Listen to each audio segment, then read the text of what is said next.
Prajurit itu tak sengaja menginjak ranjau darat, sentuhan berbahaya di kakinya, matanya membelalak ketakutan. Ternyata kru film syuting film perang. Sutradara mengira ini adegan tambahan dari aktor dan tak mempercayai ucapannya, tetapi pria itu berkata ia pernah jadi tentara. Suara seperti itu memang suara saat menginjak ranjau darat. Kemudian sutradara memutar ulang adegan tadi. Hasilnya, mereka benar-benar mendengar suara benturan logam. Pada saat itu, semua orang mulai panik, lalu petugas properti dengan gugup maju untuk memeriksa. Setelah membersihkan pasir, mereka menemukan bahwa pria itu benar-benar menginjak ranjau darat. Barulah mereka sadar bahwa mereka tanpa sengaja telah masuk ke ladang ranjau. Sementara semua orang saling menyalahkan, emosi pria itu runtuh. Seluruh tubuhnya tak bisa berhenti gemetar. Sutradara dengan cepat menenangkan diri. Mereka menggunakan 2 tongkat kayu untuk menjauhkan senjatanya. Meskipun tangan pria itu sudah lega, mempertahankan satu posisi terus-menerus pasti membuat kakinya pegal. Jadi sutradara mendapat ide cemerlang, menemukan penyangga untuk pria itu, dan melepas helmnya untuk membantunya rileks. Tak lama kemudian polisi tiba di lokasi, namun polisi hanya melihat sekilas ranjau yang diinjak pria itu. Polisi mengatakan mereka tidak bisa berbuat apa-apa. Jenis ranjau seperti ini hanya bisa ditangani oleh insinyur militer profesional. Tetapi untuk meminta militer mengirim insinyur, prosedurnya sangat rumit. Paling cepat, itu baru bisa dilakukan seminggu kemudian. Akhirnya, polisi pun merasa tak berdaya.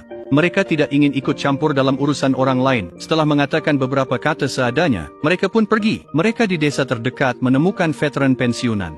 Kebetulan, veteran ini insinyur penjinak ranjau. Kepala desa mengundang veteran. Veteran datang dengan perlengkapan lengkap. Setelah memakai kacamatanya dan meneliti, membawa kabar baik. Pria itu menginjak ranjau darat dengan mekanisme longgar. Selama kakinya tidak bergerak, ranjau itu tidak akan meledak. Namun kabar buruknya, tidak ada seorang pun yang bisa melepaskan ranjau ini dengan aman. Tiba-tiba, seekor sapi yang ketakutan berlari masuk ke ladang ranjau. Detik berikutnya, semua orang terkejut oleh ledakan itu. Pria itu bahkan lebih ketakutan. Seluruh tubuhnya gemetar, sehingga rekannya pun menawarkan diri. Ia meniru keterampilan yang ada di video untuk menyelamatkan pria itu. Pertama, ia dengan hati-hati menusukkan pisau ke sepatu pria itu. Setelah belati berhasil menembus sepatu bot militer, rekannya perlahan menekan dengan kedua tangan. Karena tekanan yang tidak stabil, pelatuk di dalam ranjau pun mulai bergerak. Untungnya, pada saat kritis, melalui kerja sama mereka, pria itu akhirnya berhasil menarik kakinya. Pria itu berhasil lepas dari bahaya ranjau, tetapi rekannya tidak bisa melepaskan diri. Ia menekan ranjau menggantikan pria itu. Namun pada saat itu, sang direktur mulai mengatur evakuasi orang-orang.